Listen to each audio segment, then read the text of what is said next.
நெடுவாசல் பகுதியில் உள்ள பள்ளிகளில் பொதுத் தேர்வு எழுதும் மாணவர்கள் பாதிக்காத வகையில் மாவட்ட நிர்வாகம் நடவடிக்கை எடுக்க வேண்டும் என மாணவர்கள் மற்றும் பெற்றோர் கோரிக்கை விடுத்துள்ளனர். ஹைட்ரோ கார்பன் திட்டத்திற்கு எதிர்ப்பு தெரிவித்து புதுக்கோட்டை மாவட்டம் நெடுவாசல் பகுதியில் இளைஞர்கள், கிராம மக்கள் தொடர் போராட்டத்தில் ஈடுபட்டு வருகின்றனர்.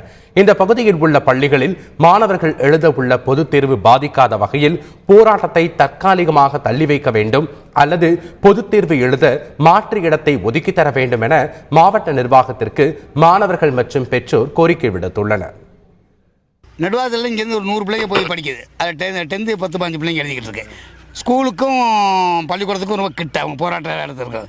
அவங்க போடுற அலவான்ஸு, மைக்கில் பாடுறது, இது ஆடுறதெல்லாம் எங்கள் பிள்ளைங்களுக்கு இடைஞ்சலாக இருக்குது. இன்னும் ஒரு நாள் தான் கேப் இருக்குது அவங்களுக்கு. +2க்கு இப்போ பரீட்சை நடந்துக்கிட்டு இருக்குது. இந்த மாணவர் இதுலேயும் கலந்துக்கிறாங்க. உங்களுடைய போராட்டத்துக்கு கை கொடுப்போம். ஆனால் பரீட்சை முடிய விட்டு அவங்க போராட்டம் நாங்கள் முழு ஆதரவு தரோம். இப்போதைக்கு கொஞ்சம் விட்டு கொடுக்கணும், இல்லாட்டி இடத்த மாற்றிக்கிறோம்.